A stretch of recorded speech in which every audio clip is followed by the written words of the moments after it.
Well, it's July 4th. You know what comes to mind? America, fireworks, grilling, and of course, eagles. Okay, welcome back. Happy 4th of July, everybody. I have a nice American whiskey to review today. Eagle Rare Kentucky Straight Bourbon, 10 years old, 45% alcohol, 90 proof. Really hard to find, but I thought it was the most appropriate bottle to review for the holiday. So I hope you enjoy this review, and I also hope you have some nice times with your family and friends later today. Cheers. So I finally got my hands on the Eagle Rare. I could not find it in the stores around me, so I said, screw it, I'm going to go online. Whiskyauction.com is a German site. Found it, boom, got it shipped here. 36 euros for me, which is about 40 bucks US. This is a 10-year bourbon. It better be freaking good because it's very hard to find here. I know it's allocated, but come on now. If it's so good, make more of it, or at least release some more. So, let's get into the nose. Alright, see how good this nose is, huh? Very nice, standard, inviting bourbon. Maple, some cherry, some brown sugar, and caramel. You know what, the 45% ABV, it does have a little ethanol bite, especially that it's 10 years. I'd expect more of an ethanol with like 50 to 52%, but once you get past that, it's really nice and inviting, and I kind of get a little bit of Old Forester vibes. It's not quite as like deep sweet as that one is. Yeah, those like syrupy cherries are really starting to set in, and there's a little bit of orange citrus, maybe some dried raisins. Definitely some oak spice as well. This is a very good nose, and I'm going to give this nose a 4. It really makes me want to get into this whiskey and just get my tongue onto it, so let's try the palate. Okay, Eagle Rare, see how good you are.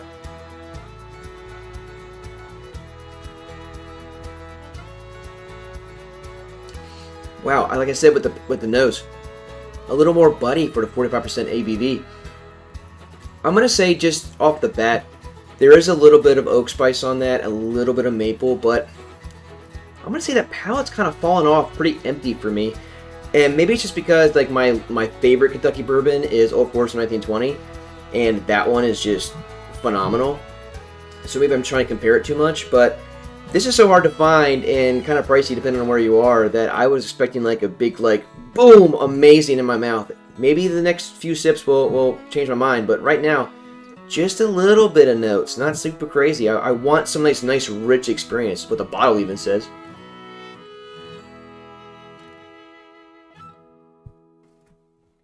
Okay, that's 75% corn if it is true. Nice and caramel there. So we got the caramel, the maple, the spice going on. There's a little bit of like weedy, unsweetened cereal going on as well, but it's a lot of little things. Nothing about this really makes me go, wow, boom, this should definitely be hard to find. Wow, I understand now why people go crazy for it. I don't personally think that. And for the mash bill, it's undisclosed, but people seem to think that it's Buffalo Trace's Mash Bill 1, which is 75% corn, 10% rye, and 15% malted barley. Don't know if that's true. But if it is, you get a little bit of the hint of the rye spice, and you get a lot of the caramel corn in there. But other than that, man, I mean, there's not a whole lot to talk about here. The finish is not sitting down very well currently. I'm not getting like the legs sit here and tell me a medium to full body whiskey. I'm not getting any of the viscosity or the syrupy chewiness that I would really love to get out of something that just says on the back of the bottle that is complex and rich. So, third sip, let's see.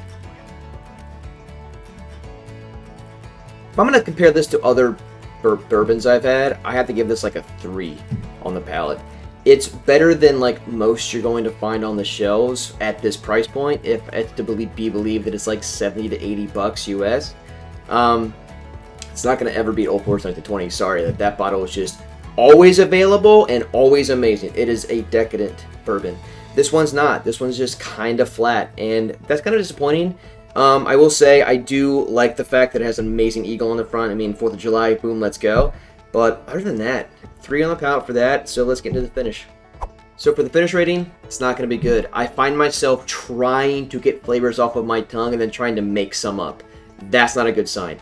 It goes away very quickly. It does not sit down like some of the most like really rich bourbons I've had. And I don't want to ever go back to Old Forester that much, but something like that is just like the pinnacle of what a freaking bourbon finish should be. It sets down very nice, very long, very sweet. There might be just a little bit of the oak spice and a smidge of vanilla sitting there on the tongue, but it goes away so fast, and you have to drink it quickly now to get more of that stuff on your tongue. I don't want to drink this whiskey that quickly. I want to savor it. I want to be able to just enjoy the experience. And because the finish doesn't last that long, I got to take more sips more frequently. So I'm just going to give the finish on here a 2.5. I mean, that kind of sounds like a harsh score, but that's just the reality, and that's just my opinion. And it doesn't mean it's a fact. It's just what I think it deserves. So there you go. Okay, so let's get into the value, shall we? I got this for about $40 US. The shipping cost for me was probably like $50 or whatever dollars US. So total cost $90. That would not be the total shipping cost of like what a store would get, because they get stuff in bulk and they get shipping deductions on that. So if it's to be believed that I can find this bottle for around $70 to $90, I do still think that's too much, considering the fact that I can get, again, Old Forester 1920 for $70, and it's just fantastic. Also the fact, this is extremely hard to find. So you know what? If you're gonna have a bottle that's really, really hard to find and allocated, it better knock my socks off, because I can't find it. Well, it didn't. So the value here, I think this is probably a $50 whiskey, not $70, $80, and I do think some of that's just with the current market, but that's what we're dealing with now. So now the value rating for me, I'm going to give it a 2.5 as well. I think the value here kind of blows. I think if this is a $40 to $50 whiskey, absolutely this would be like a 5, because this is a really good drinker if it was 40 to 50. But for like 70 to 90, the barrels that I have in my collection right now just blow this out of the water easily, and they're 70 to 90 bucks as well. I'm going to do some math and get back to you on the total rating. Well, it looks like 12 out of 20 on the rating, so not a great score, but like I said, the nose was very good. It really made me want to drink this bottle, but the moment I got it in my mouth, it fell off flat, not a whole lot of stuff going on. I was really excited to get it. It looked like it was going to be kind of like medium to full bodied, and viscous and nice and chewy. Wasn't. Finish wasn't great, and the value and availability was also bad. So that's Eagle Rare. Happy 4th of July for everybody.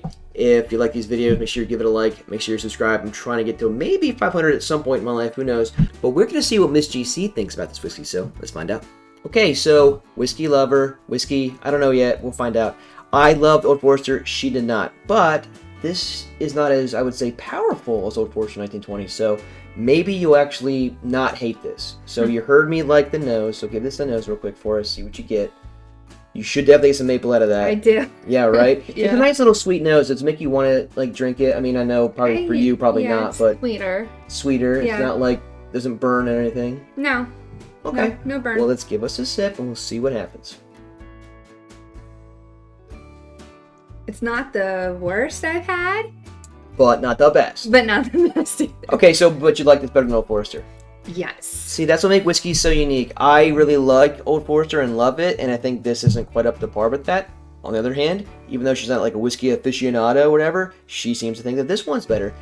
Everybody's different. So yes, I do review these, but I am not, you know, the encyclopedia of whiskey, so my opinion doesn't mean it's fact, okay? So remember, just because I might give this a bad score doesn't mean it's a bad bottle, just not maybe for me. But anyway, again, happy 4th of July. See you guys next time. Take care.